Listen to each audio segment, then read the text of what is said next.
atau kata lain jiwa. Gitu. Ketika kita berhubungan dengan istri, niki perbuatan sebagai khalifatullah. Inna khalaqnakum min dzakarin wa untha. Nah, kami bagi Allah di sana, Allah yang zat Allah, sifat-sifat Allah, asma Allah, dan sistem kerja alam semesta. Makanan yang kita makan menjadi protein, vitamin, gizi, kalori sehingga sehatlah sampai mampu memiliki sesuatu untuk membuahi istri. Ketika kita tumpahkan itu, jutaan zigot ini yang akan membuahi sel telur istri kita. Di dalam zigot itu sudah ada rohani dan jasmani. Sekalipun secara ilmu kedokteran satu sel, jadi sangat kecil. Tubuh manusia ini miliaran sel. Nah, zigot ini satu sel, makhluk hidup satu sel yang sudah ada rohani dan sudah ada jasmani. Jadi manusia ini sebenarnya hanya dari laki-laki, tidak terlibat ibunya. Ketika dia mengejar sel telur, jutaan zigot niki mau mengejar satu sel telur. Sebenarnya di rahim ibu itu ribuan juga sel telur, tapi dia kejar satu, siapa saja yang lebih dulu sampai. Nah, jutaan zigot ini mati dimakan virus dan bakteri. Nah, perjalanan dia dari kanal ini menuju lautan yang disebut rahim ibu itu seperti dia perjalanan puluhan kilometer. Terus dengan bala tentara musuh namanya bakteri dan virus. Bakteri satu sel, virus satu sel. Dimakan zigot habis. Jutaan, tinggal 1000 membentuk pasukan. Bisa dilihat dalam perang, terus bersatu supaya mengantarkan satu.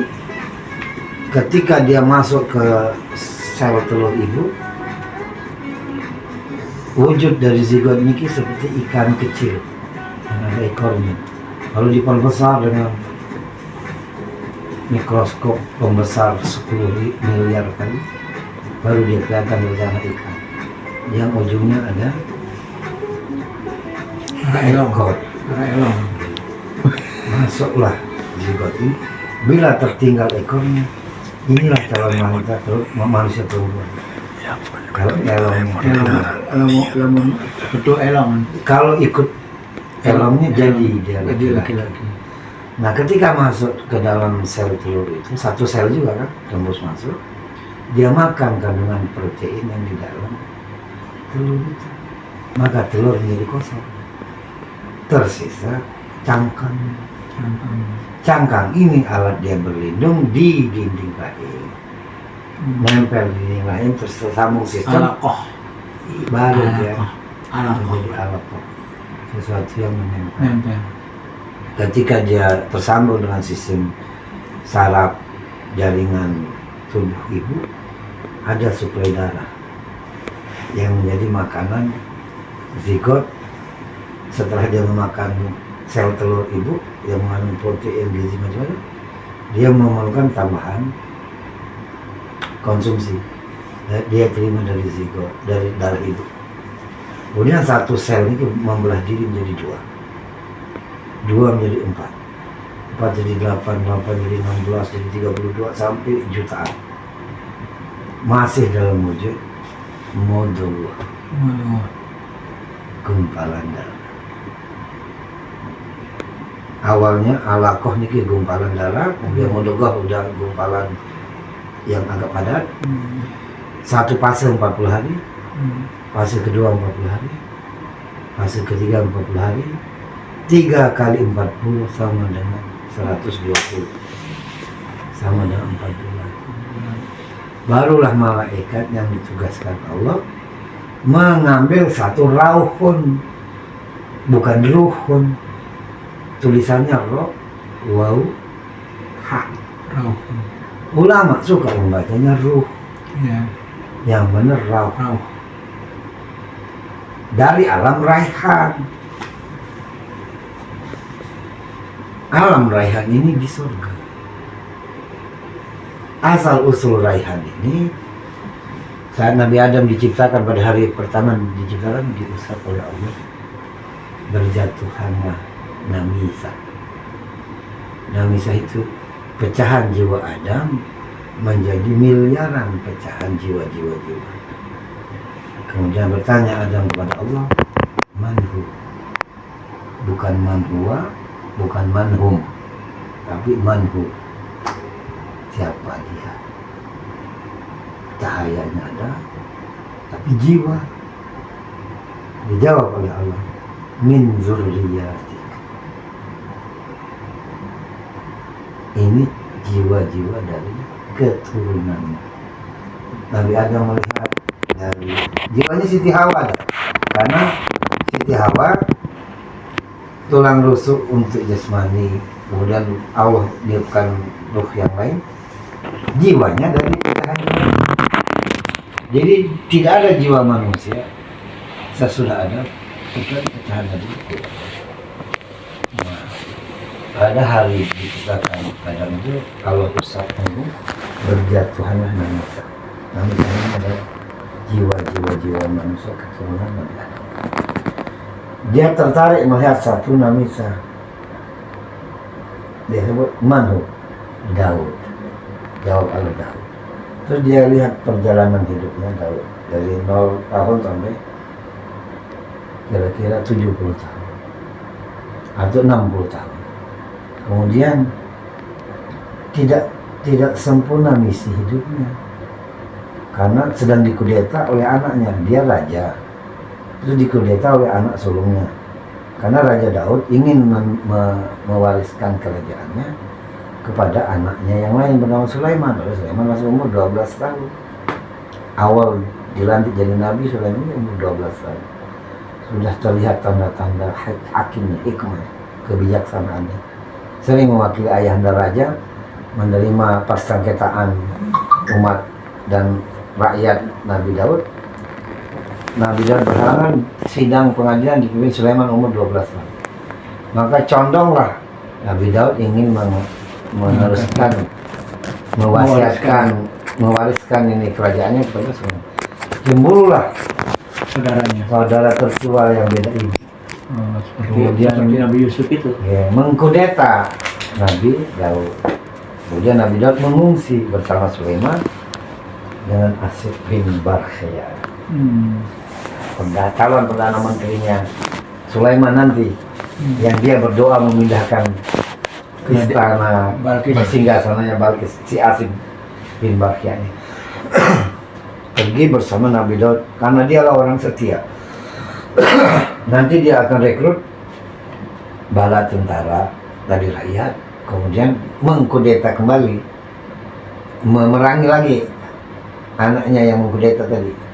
Sampailah misinya mewariskan kerajaannya kepada Sulaiman. Nah, umur 60 tahun si Daud ini sedang dikudeta dan anaknya yang jadi raja. Maka kasihan Nabi Adam melihat anak cucunya si Daud.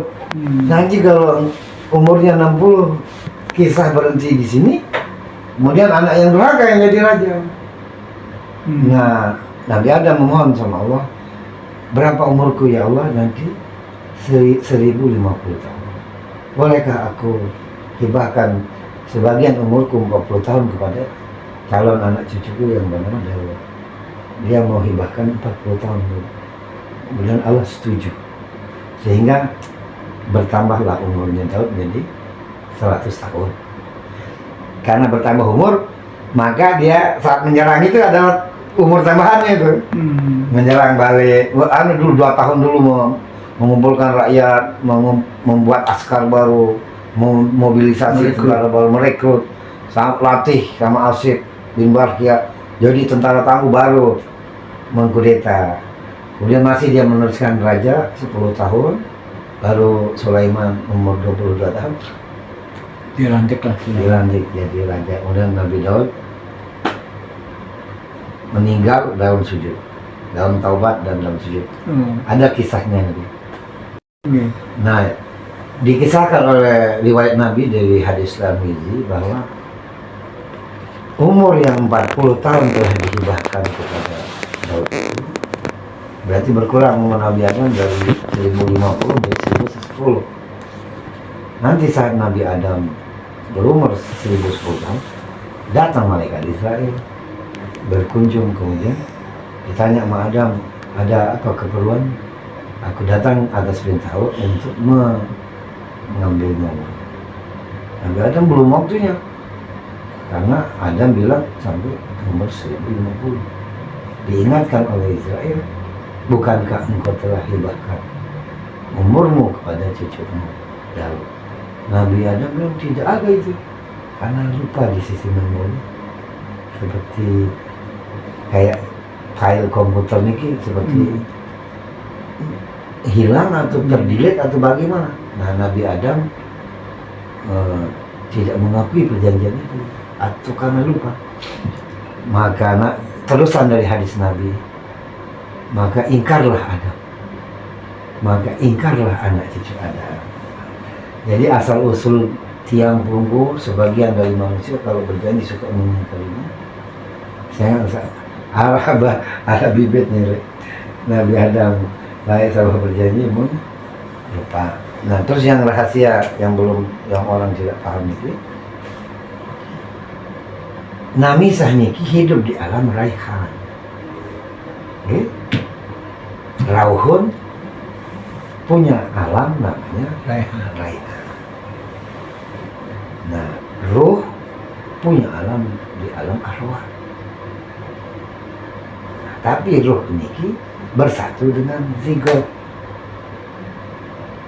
Nah, yang ditiup oleh malaikat pada kandungan yang ke-40, yang ke 120 hari, ke-4 bulan adalah rauh, bukan ruh. Nah, rauh inilah yang manusia itu, Bapak. Dia punya 4 kecenderungan. Sebutan lain selain rauh adalah nafsu, jiwa. Punya kecenderungan amarah, lawamah, bahamiyah, mutmainah. Nah, harus bersanding dengan jiwa mutmainah baru tamu surga. Hidupnya harus dikendalikan oleh jiwa mutmainah. Nggak boleh hidupnya dikendalikan oleh amarah, oleh lawamah, oleh bahamiyah. Kalau oleh amarah, dia akan menjadi orang yang sangat ambisius mengejar kekuasaan. Kalau bahamiyah, kehewan-hewanan, rakus, tamak. Kalau lawamah, yang nista-nista ini. Nah, yang masuk ke barzah nanti adalah nafsun atau rauhun. Yang di mahsyar juga nafsun dan rauhun. Yang di surga atau neraka adalah nafsun atau rauhun. Sementara ruh niki cahaya kembali kepada Allah sama cahaya. Jasmani juga terurai nanti menjadi cahaya, kembali kepada Allah yang Maha Cahaya. Maka jiwa inilah yang harus diurus. Dan jiwa ini telah bersumpah di hadapan Allah pada hari Nabi Adam diciptakan. Semua jiwa ini seumuran bin Adam semuanya. Tidak ada beda jiwanya Abu Bakar As-Siddiq, jiwanya Umar bin Khattab, jiwanya Nabi Nuh, jiwanya Nabi Hud dengan jiwa yang belum seumuran. Tidak ada adik kakaknya. Nah, yang bin ini adalah ruh itu, sama jasmani ini. Anak dari ayah kita karena ruh dan jasmani kita dari ayah kita. Ayah kita ini juga dari benih kakek kita. Maka binnya ini sesuai nasab, yang ruhani dan jasmani. Bin sesuai nasab itu sampai Nabi Adam. Tapi jiwa manusia itu seluruhnya adalah bin Adam. Nah, telah bersumpah dulu di hadapan Allah, berhadapan saling melihat. jiwa-jiwa ini telah melihat Allah. Alastu bi rabbikum, bala, syahid. Telah bersumpah jiwa-jiwa. Maka saat kita zikir Allah, Allah, Allah, Allah, Allah, sampai terbuka hijab, maka kita menemukan diri kita yang sejati. Saat hijab terbuka, ketika diri kita yang sejati itu terbuka, maka kita mengenal semua manusia. Karena pernah bersama dulu bersaksi bahwa kita melihat Allah. Nah, ketika ingatan kita pernah mengingat Allah dan melihat Allah itu saat kita di surga, di hari pertama Nabi Adam diciptakan. Maka lahirlah kaidah para ulama ini, man arafa nafsahu arafa rabbahu. Namun dari diri ingat nenek, maka sahlah sahadatnya. Ini berpesan para khatib di setiap Jumat, ittaqullah haqqa tuqatih wa la tamutunna illa wa antum muslimun. Bertakwalah setinggi-tinggi, sebenar-benar takwa. Jangan meninggal dunia sebelum muslim.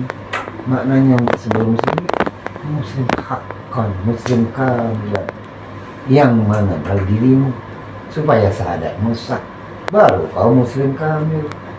Sebelum meninggal itu harus sudah jadi waliullah, harus bertemu dengan jiwamu yang harus melihat Allah. Nah, kalau bertemu dengan jiwamu yang melihat Allah itu, semua manusia bisa saling mengenal. Tidak ada di antara mereka yang lebih tinggi dan lebih rendah kecuali martabat dari Allah. Ada satu dengan pangkat Sayyidul Mursalin Nabi Muhammad, satu dengan pangkat Ulul Azmi Nabi Muhammad, satu dengan pangkat Ahlul Azmi 5 Nabi, 25 Nabi dan Rasul lebih tinggi. Di bawahnya 313 Rasulullah, di bawahnya 120.000 Nabi, di bawahnya para aulia, di bawahnya kaum sedikit, kaum solihin, ulama, syuhada. Derajat kita bertingkat-tingkat, tetapi semua orang harus mengenal dirinya. Setelah mengenal dirinya, tidak ada beda, dia harus jalankan sesuai takdir Allah, qada Allah. Maka temukanlah diri itu dengan tazkiyatun nafs. Karena di dalam ruang hati kita ini ada 4 kamar, semuanya diisi oleh hawa nafsu. 4 hawa ini amarah, hamiyah, bawah. Harusnya mutmainah yang mengendalikan 4, mengendalikan saraf adalah jiwa mutmainah. Ketika saraf kita dikendalikan oleh jiwa yang tenang itu, maka organ tubuh kita tunduk. Ketika azan segera bersegera. Ketika amalul khairat diperintahkan, kan otak ini diperintahkan oleh saraf nafsu mutmainah yang menguasai hati. Kalau hati sudah bersih, maka batin terbuka, sir terbuka. Jiwa kita yang mengenal Allah dulu itu, itulah yang bersama kita. Maka sahlah kehambaan kita, sahlah keumatan kita kepada Nabi Muhammad, sahlah status kita sebagai khalifatullah. Ketika 3 status kita ini sah, hamba Allah, umat Nabi Muhammad, khalifatullah, summa ansa'nahu khalqan akhar. Kemudian Allah jadikan kita makhluk baru, bukan berganti jasmani, sifat baru. Saat sifat baru itu kita sudah berjiwa tenang, radiyatan mardiyah. Kemudian melalui hidup ini dengan tenang, mengikuti kehendak Allah, bukan mengikuti kehendak diri sendiri. Sebab pertanggungjawaban yang paling berat nanti di yaumil mahsyar, banyak manusia disidang karena mentuhankan dirinya. Nah, selama hidup lebih banyak kita mengikuti kemauan diri sendiri atau kemauan Allah. Makan, saat makan perintah Allah nggak atau kemauan diri sendiri. Saat tidur perintah Allah nggak atau kemauan diri sendiri. siapa yang kita ikuti dalam hidup ini. Allah menghakimi kita mentuhankan diri sendiri kalau itu kemauan diri sendiri, hendaklah mengikuti kemauan. Ibu latihan Tariqah Syekh Abdul Qadir Jailani ini tahun pertama menghindar dari kemauan diri sendiri. Tahun kedua dilawan supaya terlatih mengikuti kehendak Allah.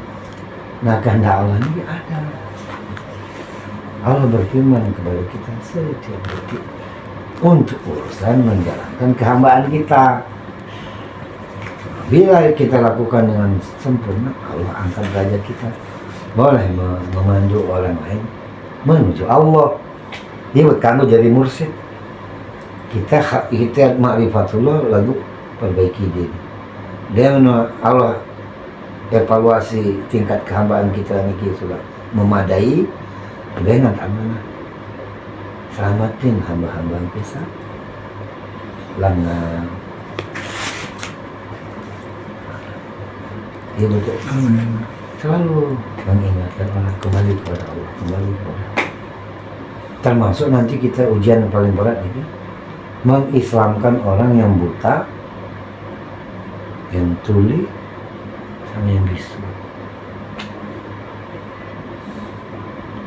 Kalau orang matanya terlihat, masih bisa bicara, masih bisa mendengar, masih kita pandu, tahu kita memandu tata cara bersahadat. Kalau dia seorang intelektual, kita tulis tulisan-tulisan memandu dia kepada jalan itu. Tapi kalau kita diperintah Allah untuk mengislamkan orang yang buta matanya, bisu telinganya, bisu mulutnya, tidak mendengar, dengan apa kita mengislamkan? Nah, nanti kita diajarin bahasa metakalam. Kalamullah yang tidak berhuruf dan tidak bersuara. Nah, saat Allah berfirman, Jibril di mana? Jibril bawa firmanku kepada Muhammad. Allah dengan Jibril kan ada jarak nih. Tapi ketika Allah berfirman itu, Jibril mendengar seperti suara melalui frekuensi. Nah, frekuensi ini gitu, metakalam. Aslinya firman Allah itu ini, tidak berhuruf, tidak bersuara. Kemudian saat Jibril menyampaikan wahyu Allah, Al-Quran ini kepada Nabi Muhammad, Arab masih jarak Jibril dengan Allah. Nah, apa yang diucapkan oleh Jibril, apa yang dia dengar dari Allah. Sang penerima ini juga terima frekuensi ini. Kebetulan yang menerima berbahasa Arab, maka dia sampaikan firman Allah berbahasa Arab. Seandainya yang menerima ini orang Sasak, maka dia akan sampaikan firman Allah bahasa Sasak. Dari firman yang tidak bersuara dan berhuruf. Itulah kalamullah untuk mengislamkan orang yang buta mata, bisu mulut, pekak telinga. Allah akan mengajarkan kita alamal insana malam ya'lam. Nah, amalan pada pelunggu niki seperti amalan tiang untuk membuka hijab. Sebutlah nama Allah semampunya, sebanyak. Kalau kita bernapas 1 detik 80 kali denyut jantung, zikirlah Allah sebanyak denyut jantung. Nanti Allah akan mengajarkan kita zikir lebih cepat lagi, bilangan yang lebih banyak dari dalam 1 detik. Ketika seluruh pori-pori tubuh kita ini sudah bercahaya dengan lapas,